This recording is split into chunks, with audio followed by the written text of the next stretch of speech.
ಅದಕ್ಕೆ ಒಟ್ನೆಲ್ಲ ಹೇಳಿ ನಾವು ನೀವಿಬ್ರೇ ಹೊಣೆಗಾರರು.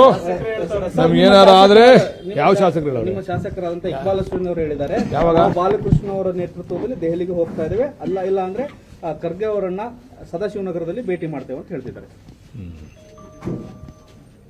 ಇಕ್ಬಾಲ್ ಹುಸೇನ್ ಅವ್ರು ಏನು ಹೇಳವ್ರೆ ಅಂತ ನನಗಂತೂ ಗೊತ್ತಿಲ್ಲ. ನಿಮ್ಮ ಮಾತನ್ನಲ್ಲೇ ಕೇಳಿದ್ದೀನಿ. ಅವ್ರಿಗೆ ಅವತ್ತು ಫೋನ್ ಮಾಡಿದೆ, ಫೋನ್ ರಿಸೀವ್ ಮಾಡಲಿಲ್ಲ ಅವರು.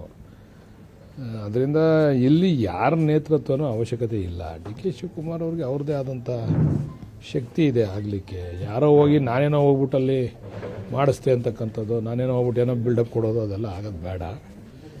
ಹೈಕಮಾಂಡ್ ತೀರ್ಮಾನ ಮಾಡ್ತದೆ. ನಾನು ಹೈಕಮಾಂಡಲ್ಲಿ ಮನವಿ ಮಾಡ್ತಕ್ಕಂಥದ್ದು ಪಕ್ಷಕ್ಕೆ ಮುಜುಗರ ಆಗದೆ ಇರತಕ್ಕಂಥ ರೀತಿಯಲ್ಲಿ ಒಂದು ಇತ್ಯರ್ಥ ಆಗಲಿ, ಇದೊಂದು ಅಂತಿಮ ಮಾಡಬೇಕು. ಇಲ್ಲದಿದ್ದರೆ ನನ್ನ ವೈಯಕ್ತಿಕ ಅನಿಸಿಕೆ ಪಕ್ಷಕ್ಕೆ ತುಂಬ ಹಾನಿ ಆಗ್ತದೆ. ಅಂತಿಮ ತೀರ್ಮಾನ ಅಂದರೆ ಶಾಸಕಾಂಗ ಸಭೆ ಕರಿಬೇಕಾ ಸರ್?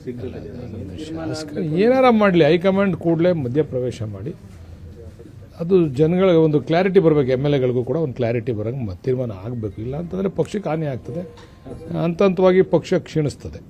ತೀರ್ಮಾನ ಮಾಡಬೇಕು ಹೈಕಮಾಂಡ್ ಅಂತ ಹೇಳಿದ್ದೀವಿ ನಾವು. ಖರ್ಗೆ ಅವರು ಒಬ್ಬರು ಹೈಕಮಾಂಡ್ ಪ್ರವೇಶ ಮಾಡಿ ಮಧ್ಯ ಇದಕ್ಕೊಂದು ಅಂತಿಮವಾದಂಥ ರೂಪ ಕೊಡಬೇಕು ಅಂತ ಮನವಿ ಮಾಡ್ತೀನಿ ಹೈಕಮಾಂಡಲ್ಲಿ. ಈಗ ರಾಜ್ಯದ ಜನರಿಗೆ ರಾಜಕೀಯ ಮತ್ತು ಶಾಸಕರಿಗೆ ಗೊಂದಲ ಆಗಿರೋದಂತೂ ನಿಜ ಅಲ್ವಾ ಸರ್? ನಾನೀಗ ಇಂಗ್ಲೀಷಲ್ಲಿ ಹೇಳಿದ್ದು, ನಾನು ಕನ್ನಡದಲ್ಲೇ ಹೇಳಿದ್ದೀನಿ. ಗೊಂದಲ ಆಗಿರೋದಕ್ಕೆ ಒಂದು ಅಂತಿಮ ತೆರೆ ಕೊಡಬೇಕು ಹೈಕಮಾಂಡ್ ಅಂತ ಹೇಳಿದ್ದೀನಿ. ಅದು ಮಾಡಬೇಕು. ಅದು ಈಗ ಮಲ್ಲಿಕಾರ್ಜುನ್ ಖರ್ಗೆ ಅವರು ಬೆಂಗಳೂರಿಗೆ ಬಂದಿದ್ದಾರೆ ಸರ್, ಏನೋ ಭೇಟಿ ಮಾಡ್ತೀರಾ?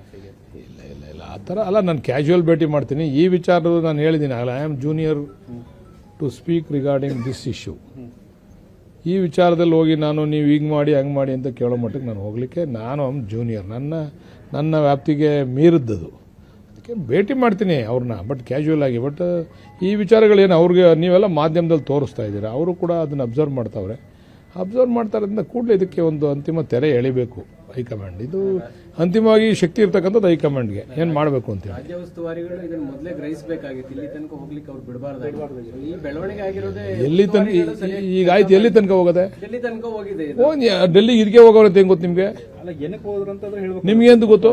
ಅರೆ ಹಂಗಾರೆ ನೀವು ಡೆಲ್ಲಿಗೆ ಹೋದಾಗಲ್ಲ ನಿಮ್ಮ ಮಾಧ್ಯಮದವ್ರಿಗೆ ಹೋಗ್ಬೇಕಾ? ನಾವು ಇದಕ್ಕೆ ಹೋಗ್ತಾ ಇದ್ದೀವಿ, ನಾವು ಗುಂಪಲ್ಲಿ ಕೊಟ್ಕೊಂಡು ಹೋಗೋರೆ. 3 ಜನ ಹೋಗೋರೆ, 3 ಜನ ಗುಂಪು ಅಂತಾರ. ಗುಂಪು ಅಂದ್ರೆ 15 ಜನ 20 ಜನ ಕರ್ಕೊಂಡು ಹೋಗೋದು ಗುಂಪು. 2-3 ಹೋಗೋದಲ್ಲ ಗುಂಪು ಅಂತಂದ್ರೆ ಯಾವುದು? ಅದನ್ನ ನಿಮ್ಮ ಶಾಸಕರು ಹೇಳ್ತಾ ಇದ್ದಾರೆ, ನಾವು ಒಂದು 7 ಜನ ಶಾಸಕರು ಹೋಗ್ತಾ ಇದ್ದೇವೆ. ಬಾಲಕೃಷ್ಣ ಅದ ಕ್ಲಾರಿಫಿಕೇಶನ್ ಯಾರನ್ನ ಕೇಳ್ಬೇಕು ನೀವು? ಬಾಲಕೃಷ್ಣ ಸರ್. ನನ್ನೇ ಕೇಳ್ತೀರಾ? ನಾನು ಹೇಳ್ದವ್ರನ್ನ ಕೇಳ್ಬೇಕು ನೀವು. ಇನ್ನು ಅದು ಬಿಟ್ಬಿಟ್ಟು ನಮ್ಮ ಹಿಡ್ಕೊಂಡು ಅಳ್ಳಾಡ್ಸೋದು ಜಗ್ಗಿದ್ರೆ ನೀವು ಮಾಧ್ಯಮದವ್ರು ಏನೋ ನನ್ನ ಮೇಲೆ ಹಿಡಿದ್ಬಿಟ್ಟಿದ್ದೀರಾ. ಇರಲಿ, ನಿಮ್ಗೆ ಒಳ್ಳೇದಾಗಲಿ ಮಾಧ್ಯಮ.